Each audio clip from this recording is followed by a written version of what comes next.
So here's the solution, and I'm just going to go to this first one here, content sectioning and text content. And this is probably going to be 2 videos. So we'll do this one in the first video and this one in the next video, because long videos are anathema in online education. Anathema, define. Anathema, what is that? Something or someone that one vehemently dislikes. So long videos. A formal curse by a pope. Excommunicating a person. Yeah, so something someone doesn't like. So long videos, try to keep them short. All right, content sectioning. Here we go. This tag is for thematic grouping of content. That would be section. And that's straight out of the documentation. Sections are thematic grouping of content. And, I think I'll just say this right out of the gate. So the analogy that works really well, and we've said this before, I believe, totally sure. I get confused. I teach so many classes in so many places, I forget what I've said to whom. But this is how you should think about sections and articles. So think about it just like with a newspaper.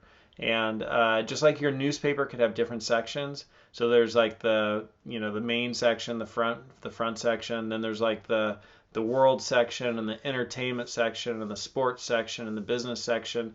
The newspaper has different sections. Each of those sections has different articles, right?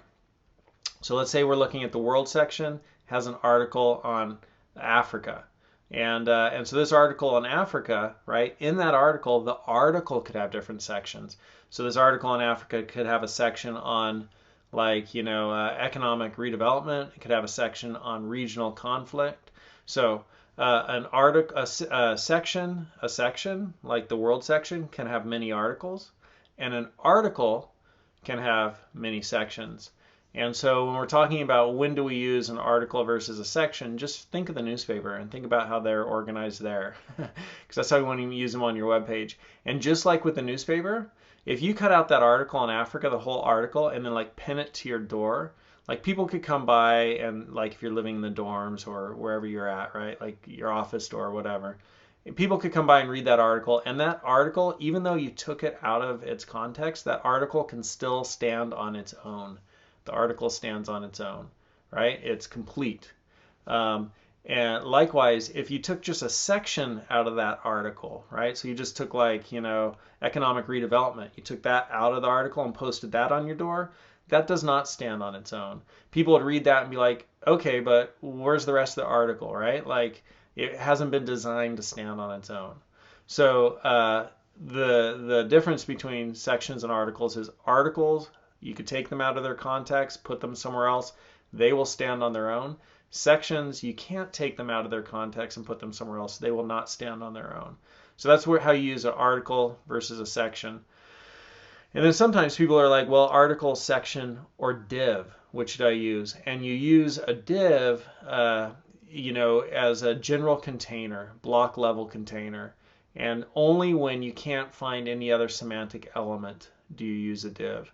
And so a general rule of thumb is if you want, and we're going to learn about outlines next, getting a nice outline for your document. And remember what an outline is like this right here. This is not a good outline. But if we went to like CNN and like what does their outline look like, that's just, page form. All right, where's my outline thing? There we go. So here's a pretty good outline. Top stories, there are the top stories. I like that, right? News and buzz, there are those. Whoa, I got to read that article right there. Surfer swallowed by huge wave. All right. So so a good rule of thumb is with if you want something to appear, so that, hey, do we use a div, a section, or an article? Use an article if it's going to stand on its own. And then between a div and a section, if you want something to appear in the outline, that outline we just saw right here, right? If you want something to appear in this outline, then use a section. And otherwise, if you don't want it to appear in this outline, use a div, okay? So we'll learn about outlines next. So the last thing I'll say about that is that articles and sections typically have a heading. And that's straight from the documentation. Typically they have a heading. So that means an article and section better damn well have a heading. And if it doesn't, you better have a good damn reason. Sorry, I don't know why I'm saying that. You better have a good reason why it doesn't have a heading. So I know I just fired a lot of information about articles, sections, and divs at you. And this is what it is, just to summarize. And this got me going on it right here, right? But think about the newspaper. So the different sections can have a bunch of articles. So the world section could have a bunch of articles. Each article can have a bunch of sections. An article is for something that stands on its own. You could cut it out of the paper, put it on your door. It stands on its own. Sections do not stand on their own, right? And articles and sections are going to translate to the outline because they typically have a heading, meaning you pretty much always have like an H1 or an H2 inside your article or your section. And then a div is just a general container when you don't want something to appear in the outline, right? And no other semantic tag applies. So I know that was a lot to take in, but I just wanted to say it all at once because some of these questions are going to touch on that. So this tag is for a thematic grouping of content. And if we go and we look at the documentation right there, we could just look for a thematic section, a thematic grouping of content. And that's what I put in. Cool, I got the right answer. The footer element often has a list of links that don't need to be in a nav element. This is also straight out of the documentation. So just because you have navigation in your footer doesn't mean that navigation, the footer element often has a list of links, right? So if you have links in your footer, that doesn't mean just because there's a list of links doesn't mean that they need to be wrapped in a nav element. So nav elements are for major navigation. You could have more than one nav per page, and just because you have some links doesn't mean they need to be wrapped in nav. So it's for major navigation. Okay? All right. So that's nav. So that's true. Footer element often has a list of links that don't need to be in a nav element. So you don't need them. And straight out of the documentation. Much like OL and UL create lists, this tag is used to create a list of terms and descriptions. So you have OL and UL for lists, ordered lists like numbered lists, UL unordered lists, bullets. You also have DL, a definition list, right? And so a definition list is going to take a DD and a DT. And let's do it this way, a definition term and a definition, right? And so use these for like glossaries, where you have a list of words and definitions or key value pairs. And a key value pair is like the word, the description, that's a key value. So that's a definition list, and that's straight out of the documentation. Common uses for this element are to implement a glossary or display metadata list of key value pairs. Cool. When deciding whether or not to use a section or a div, you should use section if you want the content to appear in the outline. Absolutely true. If you wanted to display some text exactly as it is laid out, including with line breaks, you should use this tag. And that tag is going to be the pre tag, right? Pre-formatted. And I put together this cool little example, and I guess I'm going to have to include it in our code. I haven't done that yet, so we'll do that right now. WebStorm's starting up. All right, so WebStorm's up. Now I have index.html, and then here's the pre tag. So remember, pre is for pre-formatted text, right? Element represents pre-formatted text. So this text is within this element is typically displayed in non-proportional monospace font, exactly as laid out in the final file. White space inside the element is displayed as typed. So in Go programming, we call this a raw string literal, meaning it's like a raw string, literally, just the way it appears, doesn't get changed. And so when I run this file, you can see the pre stuff, right? The line breaks stayed. There's a couple of other tags. I'm just going to introduce them right now, and these are from the inline text elements, like samp is for like a sample output from a computer. So this doesn't maintain the line breaks, right? But you can see it gives it kind of that monospaced kind of text, which they describe as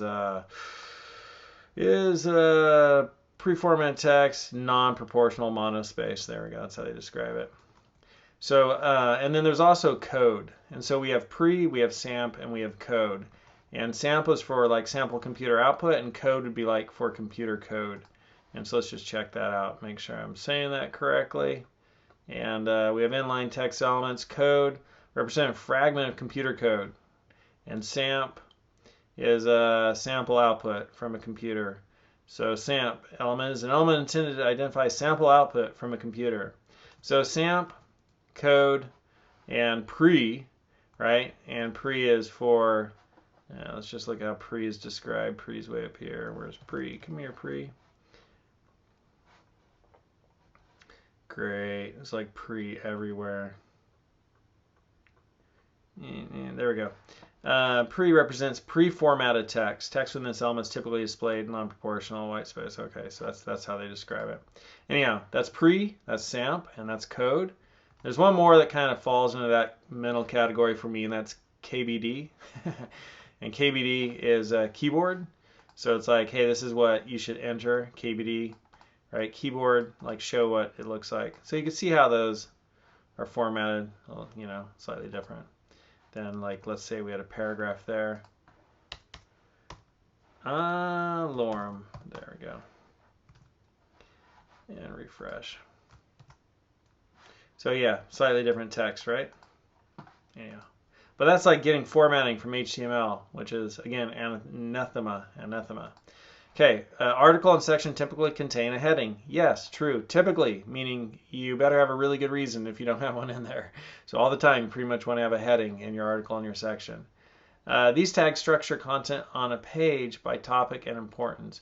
And I'm just thinking maybe some people are visual, article and section, right? And so if we look at the article, they have a really good example in article. I really like the example there. We've seen it already. Article, example.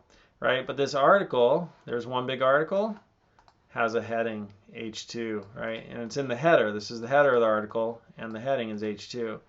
And then there's some sub-articles. There's one right there. Here's the one after it. And this article here has a paragraph and a footer. It doesn't have a heading. That's totally surprising, but it does have a footer. And the section doesn't have a heading. So if you wanted those to kind of appear better in the outline, I think I might put in a heading there, like what the person's review is. Might be interesting to outline that, just see how that outlines. We'll get to that when we do outlining. All right, remind me if I don't do that one. Just kidding. These tags structure content on a page by topic and importance. These would be the heading tags, right? H1 through H6. And yeah, that's what they do. What's the topic? What's the heading? And what's the subtopic, right? Oh, the lower heading. And so that also conveys semantically importance. H1 is the most important. There can only be one of these tags per document, and the tag is for the primary content in the document. That's main. And this tag cannot be used for content that's repeated across a set of documents. So, this is content unique to this one page. It's the main content of this page. It's not something repeated across a bunch of documents. Nor can it be used for sidebars, navigation links, copyright info, site logos, and search forms, unless the document's main function is a search form. You could use this tag to enclose any of the following: image, illustration, diagram, code snippet. Straight out of the documentation, that's figure. Do not use the section element as a generic container. This is what div is for, especially when the sectioning is only for styling purposes. That's true. Sections can contain multiple articles. That's true. Articles can contain multiple sections. Sections can contain sections. Articles can contain articles. If we look at the documentation, right, we look right here, permitted content, flow content. And flow content's just about every dang thing under the sun. I don't know what's up with dang. Somebody must have been saying dang and the other D word to me today, and it just stuck in my head. Or maybe I heard it on the radio or something, I don't know. This element encloses contact information related to its nearest article or body ancestor. In the latter case, it applies to the whole document. Address, right? Contact information. We go back, let's look at address. And we have address. And contact information for its nearest article or body. In the latter case, applies to the whole document. And the example actually has addresses. So that makes sense. But you could also think of it like email address, like how do I contact this person? But, look at what the tag means. Just, address, that's for an address, Use this tag for the bottom area of a document, article, or section. That'd be footer. Document, and, a good place to remember those is just like our header, footer, right there. A document may have several nav elements. That is true. When deciding between an article and section, if something can stand on its own, use the article element. That's true. This element is generic container for flow content, which does not inherently represent anything. It can be used to group elements for styling purposes. I'm thinking div. And it should only be used when no other semantic element, article or nav, is appropriate. Perfect. This tag surrounds content that should be placed somewhere else and stand on its own. That could be placed somewhere else. This tag is content self-contained composition, independently distributable and reusable. You'd use this tag for a forum post, a magazine or newspaper article, a blog entry, a user review, an object, or any other independent item of content. Articles can contain multiple sections. That's true.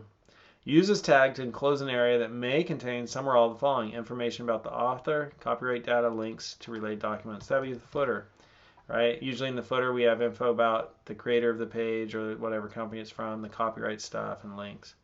Not all links within a document must be in a nav element. That's true.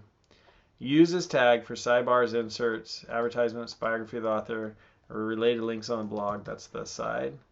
A caption can be associated with the figure element by inserting a fig caption inside it. True.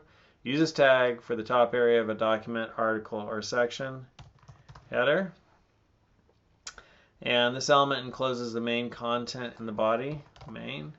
And this tag is intended for block of major navigation links. Nav!